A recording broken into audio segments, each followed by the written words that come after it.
You would literally have to be high and stoned out of your mind to move to this part of Ohio. Alright everybody, on today's video we're going to talk about Afroman versus Adams County, Ohio. I'm going to give you guys a little bit of information about who Afroman is and talk about this interesting case that's on the news all over right now. The reason I have chosen this particular subject is because I want to talk about living in rural places, especially when you are a known celebrity. And I think there's a lot of positive things we can learn from this interesting ordeal. Afroman was born in Los Angeles, California. His first song ever was in middle school, which was kind of a retaliation for a bully that was picking on him, and the song was called Harry Carey. That should just set kind of the background for you to understand the type of character he is and the type of behavior he's likely to engage in. Now, most people on social media are going to be taking sides with Afroman on this issue.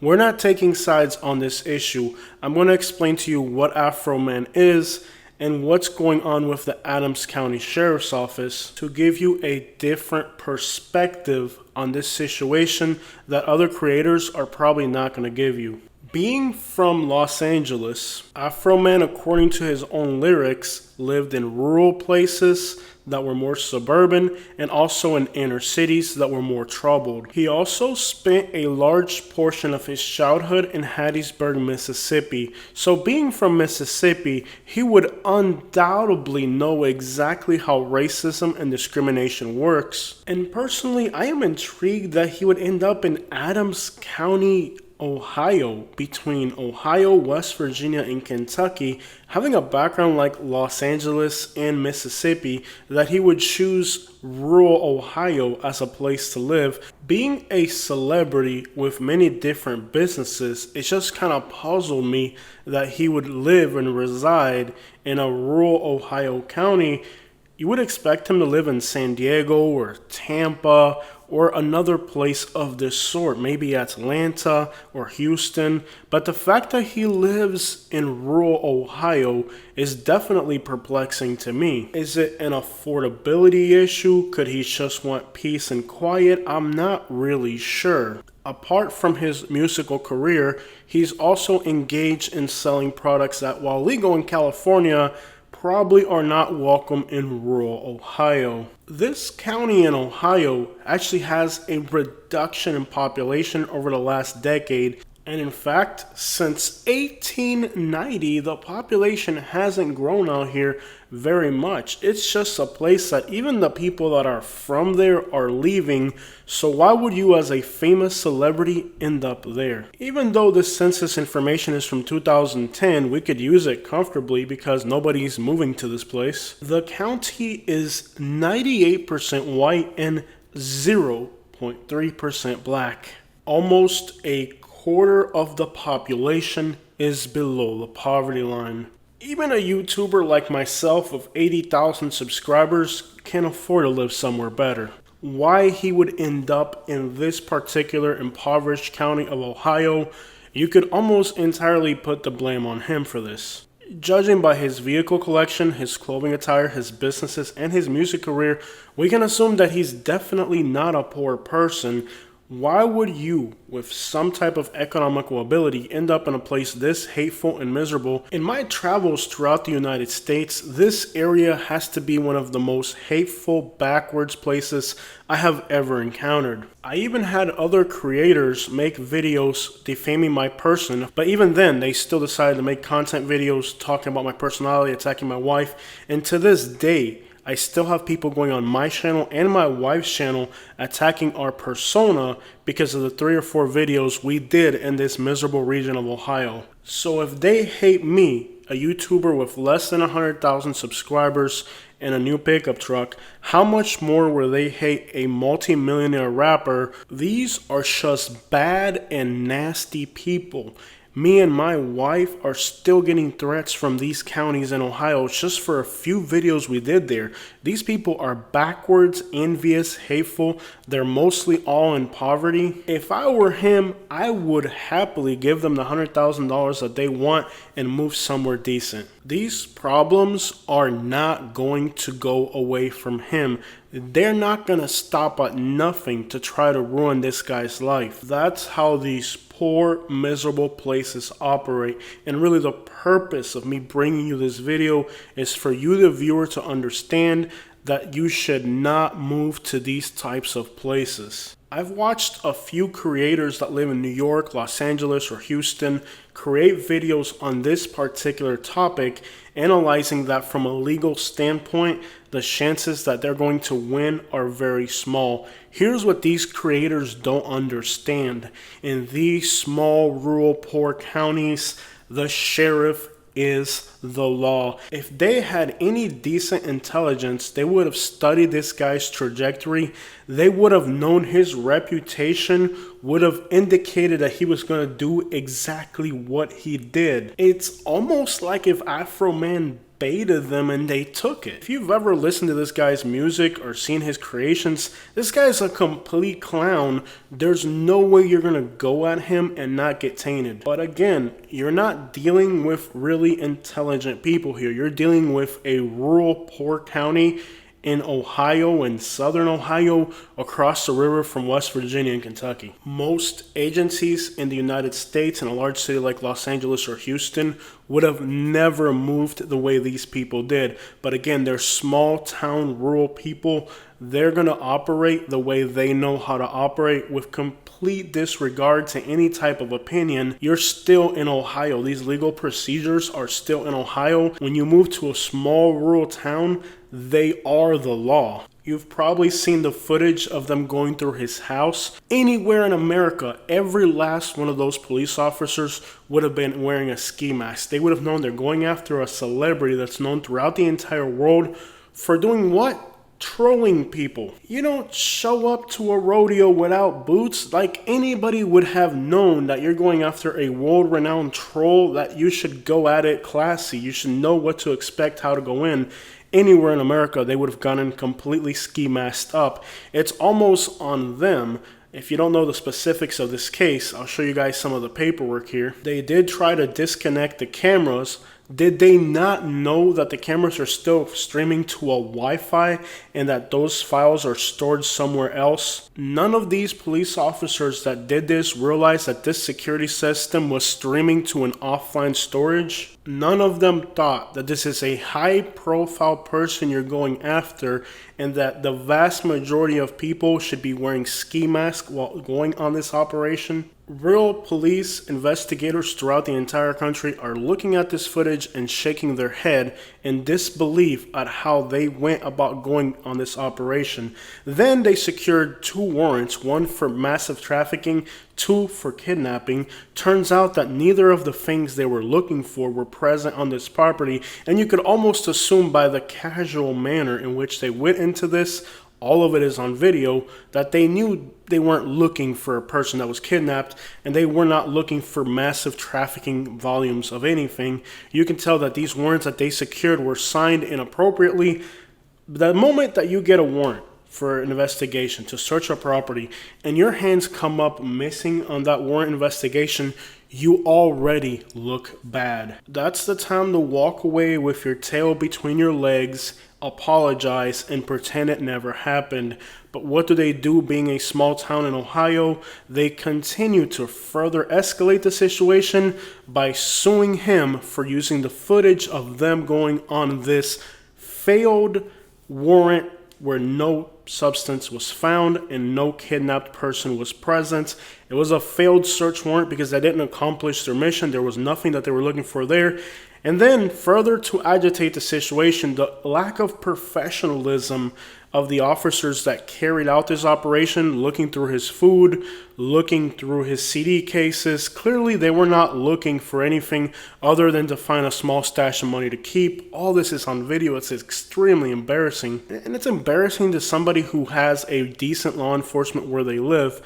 but you're dealing with rural Ohio. And again, this is why I put a lot of the blame back on him for, as a celebrity, moving to a place like this. You really can't expect people who've stayed in a failed coal mining town to have any common sense. San Francisco, San Diego, Los Angeles, Miami. Why would you move to a rural, poor place that has more people in it in 1890 than it did today? But now they're suing Afroman and saying that they suffered embarrassment because of his video. I'm like, no, you suffered embarrassment because of what you did. Any other police department in the United States would have not suffered embarrassment. You suffered embarrassment because of the manner in which you went about this whole thing. Just the fact that you went on a failed search warrant. You had two very serious charges and no evidence came up for either one of these charges. You pretty much embarrass yourself. Look at how these small towns operate. They embarrass themselves and now they're suing him for what they did, even though the warrant that they had to go into this property was invalidated by the fact that they didn't find anything. So to give you some context, he made a music video, a very comical music video with the scenes from his own property's cameras showing the way in that the search warrant was conducted. He basically did the most outrageous troll of a lifetime. And even if he has to pay them $100,000 for trolling them in this lawsuit, which I can guarantee you the state of Ohio is going to grant them this lawsuit, the circumstantial evidence is irrelevant. It's a rapper versus Ohio. Ohio is going to win. There's no evidence, there's no lawyers, nothing that's going to prevent Ohio from doing what they want to do. They're going to charge him $100,000 for this. This isn't like he's going to get out of it. They're going to continue to give this guy legal troubles even after everybody laughs at them. Even though they're being exposed to the entire world for how unprofessional, unethical, and how badly they execute this whole thing, they're still going to, from a legal perspective, slam the hammer on them. Don't for a minute think that they're going to back off from their stance. They're going to take this all the way home. And this is a beautiful example for every last one of us watching this video to understand that you cannot move to these poor, backwards places where the population's not growing, where a huge portion of the population's in poverty. If Afroman had a pickup truck with a landscaping trailer and a lawnmower, that would be enough for these people to hate him. If you saw the videos of the vehicles he had in his garage, there's no way that as a rich celebrity with those types of vehicles, that type of clothing, you're going to move to one of these small little towns that would envy you for having a truck and a trailer. They're too envious, they're too backwards, they're too stupid. They're not gonna let you do that in their community because they're starving, waiting for food stamps, talking about we haven't had coal in 100 years. As a rich, wealthy, well-to-do person, you have no business living in a poor place like this because they cannot stand to see a rich black person, especially considering the context of most of his music.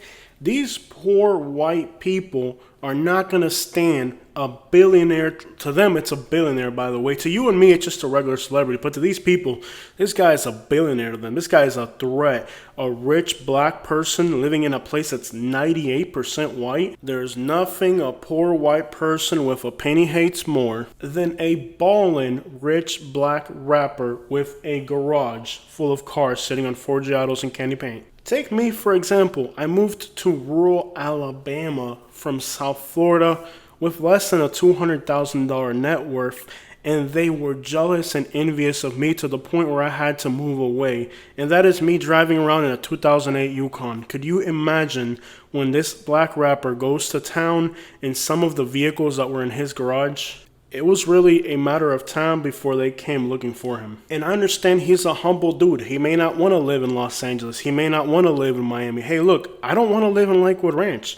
I would rather live in a small country town, but as a YouTuber, I can't do that. And him as a famous rapper, he absolutely can't do what he was doing, man. And I respect him for trying, but I'm going to tell you, if you're big, famous, rich, or even have a nice car in your garage, that is enough for some of these poor places in America to hate you. Places like West Virginia, South Ohio, Eastern Kentucky, parts of Alabama, Mississippi, Louisiana. These are poor places that are poor because they'd rather sit around and wait for a food stamp card and not go out there and get it. Add to that you're a minority and that you're rich based off of talking about things that they personally hate.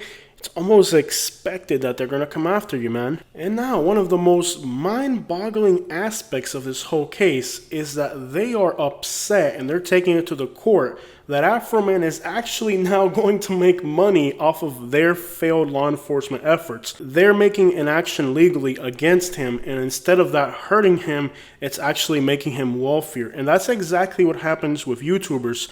I've had situations where I've had people, especially Karens, come after me, or people telling me that I'm trespassing. You know, they're doing something to make you look bad. You put it on YouTube, and now the video gets 700,000 views, and instead of you losing money, you're actually making money because of what happened. Take this YouTube video on my fishing channel where a guy called the cops on me while I was fishing and lied to the police. His intentions were to hurt me from a legal aspect. The video has made me a crap load of money. So now what they're saying in Ohio is, well, we're going to charge him a $100,000 fine even that is like pretty much like they're stealing money from this guy, because really there's no real legitimate foundation in any of this stuff. But they just found out that even if they charge him a $100,000 fine for doing this in their county, which they had no right to take that money from him from any legal perspective, but let's just assume that they do accomplish taking $100,000 from him. What they're saying is, even after we take this $100,000 from him, the publicity that he's gaining from it will make him possibly millions. And they've actually worked this argument into their legal framework of saying, hey, hold on now, we're going to charge him a $100,000 fine, but he's over here going to make millions based off of this case, which goes to show that now law enforcement is not going to be content when they go on these failed efforts. Like they get these warrants, they go on people, they search their home, they find nothing. Then they fine you for making an article about what happened, because all he's doing is really just to give his account of what happened. And if people are willing to pay for his account of what happened, and believe me, this is going to make him millions of dollars, people are going to want to hear his account. And the more that the state of Ohio does to incriminate him, the better of a story he's going to have to tell, the more money he's going to make, which means that now law enforcement, and they're working this type of context into the legal procedures that they're pushing against him. I mean, what are the legal procedures they're going to go with? Are they going to try now to levy his future earnings based off of these encounters with law enforcement? And if that set precedent for other YouTube creators like myself, let's say the police is harassing me, I record the police is not able to put any type of legal action against me, but now the police is going to say, well, you recorded us while we were harassing you, so now you can't make money off that. Now with social media, if you start harassing somebody and they start to document it,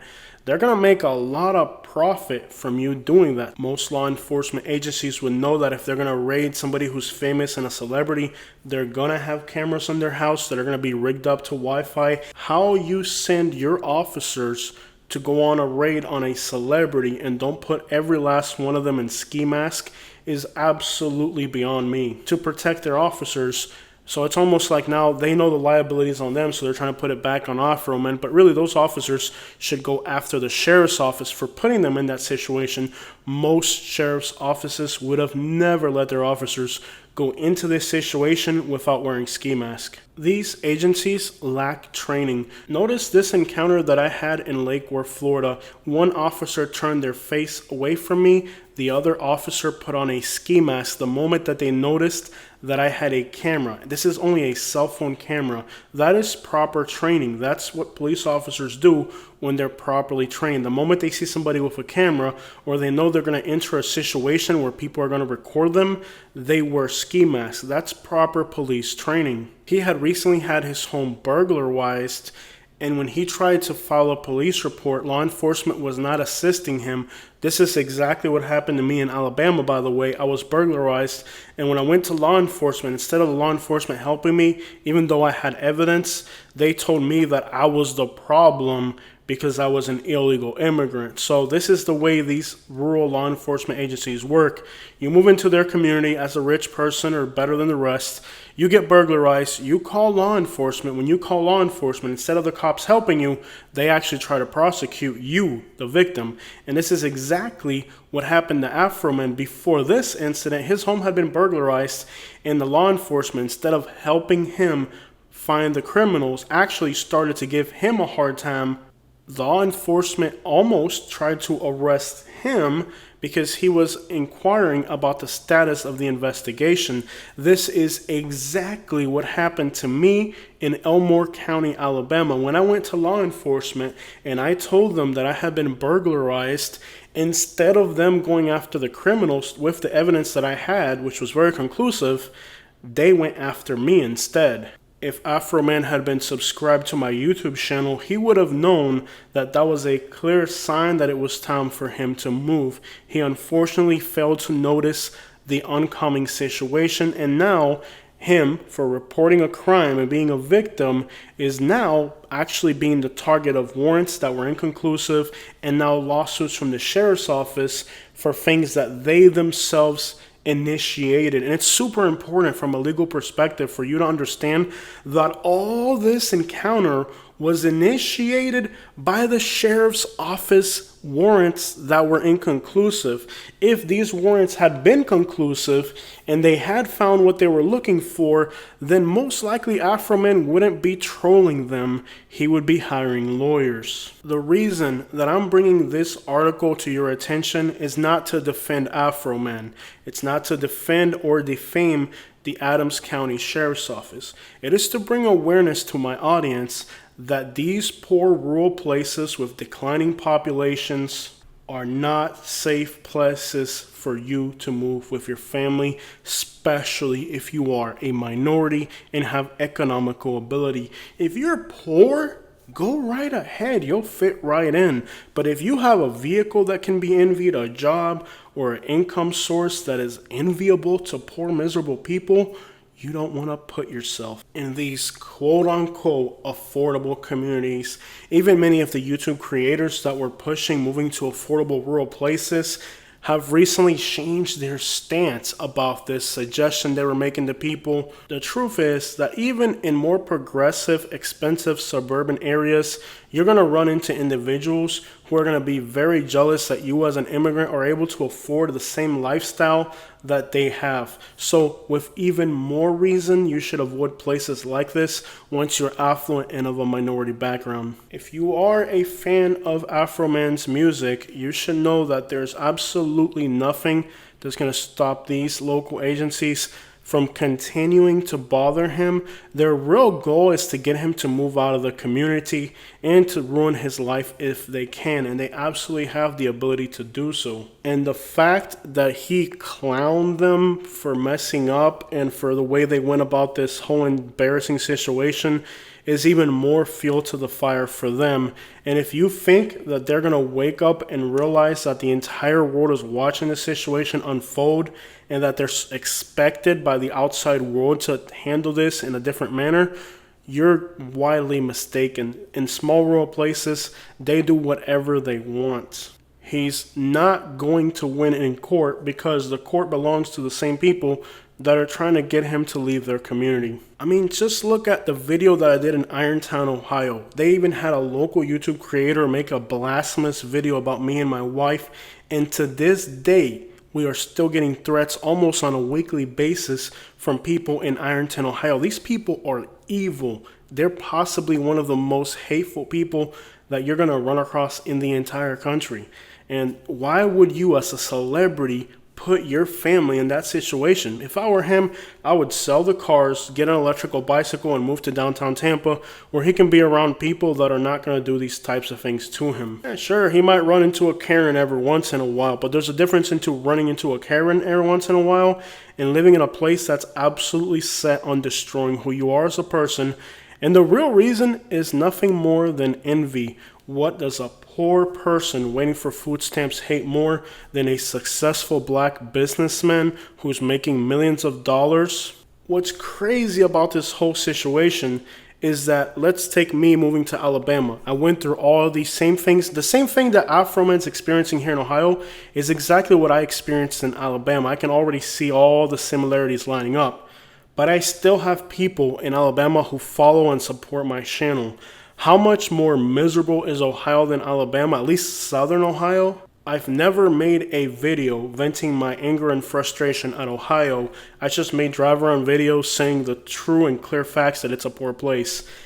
I made videos explaining thoroughly everything that I've went through in Alabama. So could you imagine the pushback from these Ohio people if I were to do that? Bottom line, it's a poor, miserable, hateful place, and I'm not sure why he ended up here as a celebrity. He should move to San Diego or Tampa. You would literally have to be high and stoned out of your mind to move to this part of Ohio.